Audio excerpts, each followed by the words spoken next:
6 ঘন্টা আগে একটা ভিডিও পোস্ট করেছিলাম, 3 লক্ষ মানুষ দেখেছেন, অসংখ্য কমেন্টস আর শেয়ারের মাঝে আজকের কমেন্টসে 50-50, অর্ধেক মানুষই আমার সমালোচনা করছেন, বলছেন কেন আমি সেনাপ্রধান ওয়াকারুজ্জামান ক্ষমতা নিয়ে যেতে পারে বলে মনে করেছি এবং প্রধান বিচারপতির সাথে ওয়াকারুজ্জামানের বৈঠক নিয়ে আমি যে মন্তব্যটা করেছি যে প্রধান বিচারপতিও রাষ্ট্রের কোনো গুরুত্বপূর্ণ দায়িত্ব নিতে পারেন। কিন্তু আজকের এই বক্তব্য থেকে আমি বুঝতে পারলাম যে আপনারা গণতান্ত্রিক এবং আপনাদের গণতান্ত্রিক অধিকার থেকেই আমার সমালোচনা করেছেন, মন্তব্য লিখেছেন।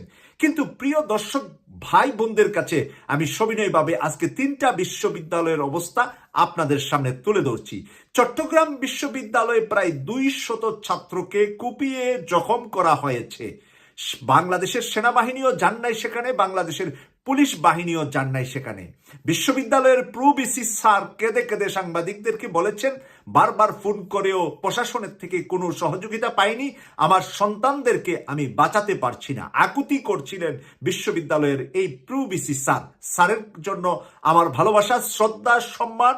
স্যারকে কোনোদিন দেখিনি কিন্তু হৃদয় থেকে ভালোবাসি। অপরদিকে আমরা ময়মনসিংহ কৃষি বিশ্ববিদ্যালয়ে হামলা এবং তাও জনগণের সাথে ছাত্রদের মধ্যে গন্ডগোল, হট্টগোল, মারামারি, এবং এতেই আমি বলেছি যে চট্টগ্রাম বিশ্ববিদ্যালয়ে হ্যামলেট পরে ছাত্রলীগ ঢুকেছে। ইতিমধ্যে জানলাম যে চট্টগ্রাম বিশ্ববিদ্যালয়ে এই হামলার নেতৃত্বে ছিলেন বিএনপির এক নেতা এবং তাকে বহিষ্কারও বিএনপি করেছে। ময়মনসিংহের অবস্থা একই অবস্থা, আওয়ামী লীগ ছাত্রলীগ ঢুকে পড়েছে ছাত্র দলের সাথে যৌথভাবে, আর সেখানে একটি লোমহর্ষক ঘটনাও ঘটেছে।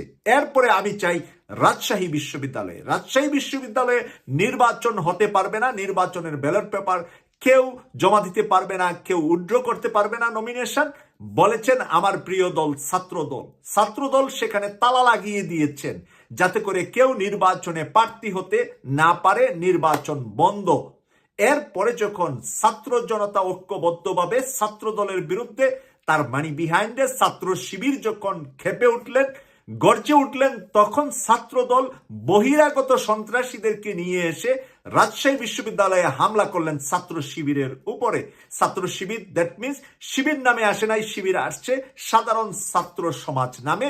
তাই সাধারণ ছাত্র সমাজের উপরে ঝাঁপিয়ে পড়েছেন বহিরাগত সন্ত্রাসীদেরকে নিয়ে আমার দল, ছাত্রদল। এরপরেও যদি আপনারা চোখে না দেখেন যে এই দেশটা ইউনূস সরকারের ক্ষমতায় আছে নাকি ইউনূস সরকার পুতুল হিসাবে আছেন। আজকে 3টি রাজনৈতিক দল দেখা করেছেন, ডক্টর মোহাম্মদ ইউনূসের সাথে বৈঠক করেছেন। বৈঠক করে আমরা তারা বের হয়ে যে বক্তব্য দিয়েছেন সেই বক্তব্যের দিকে যদি আমরা তাকাই, এনসিপি গতানুগতিক শিশুর মতো বক্তব্য, এখানে কোনো গুরুত্বপূর্ণ কোনো কিছুই এনসিপির নাই।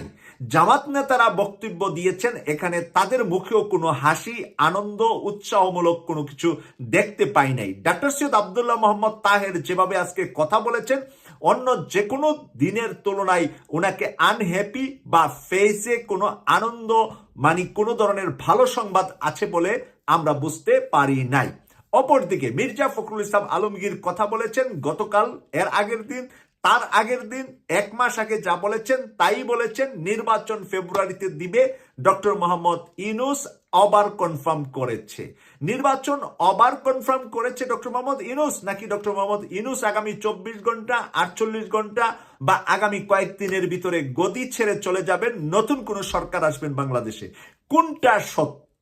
সেই কারণে কালো অন্ধকার মেঘাচ্ছন্ন আকাশ দেখি বৃষ্টিটা কিরকম হতে পারে বলে আমি আপনি যেরকম ধারণা করি, রাজনীতির বিশ্লেষণ দীর্ঘদিন করার কারণে রাজনীতির এই অন্ধকারটা আজকে দেখতে পেয়ে চতুর্দিক থেকে আওয়ামী লীগ যেরকম এস আলমের 4,500 কোটি টাকা আওয়ামী লীগকে দিয়ে বাংলাদেশকে উত্তপ্ত করছে বলে একটি সংবাদ বের হয়েছে, এই সংবাদের সততাই আজকের বাংলাদেশে প্রতিষ্ঠিত হয়েছে।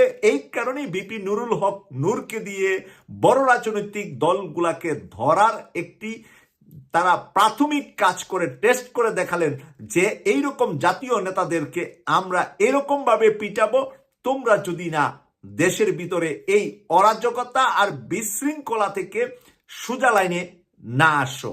কেটিভি 24 কে সাবস্ক্রাইব করে নিয়মিত অনুষ্ঠান দেখার আমন্ত্রণ জানিয়ে বিদায় নিলাম। আমি সৈয়দ মাসুক, লন্ডন থেকে। আল্লাহ হাফেজ।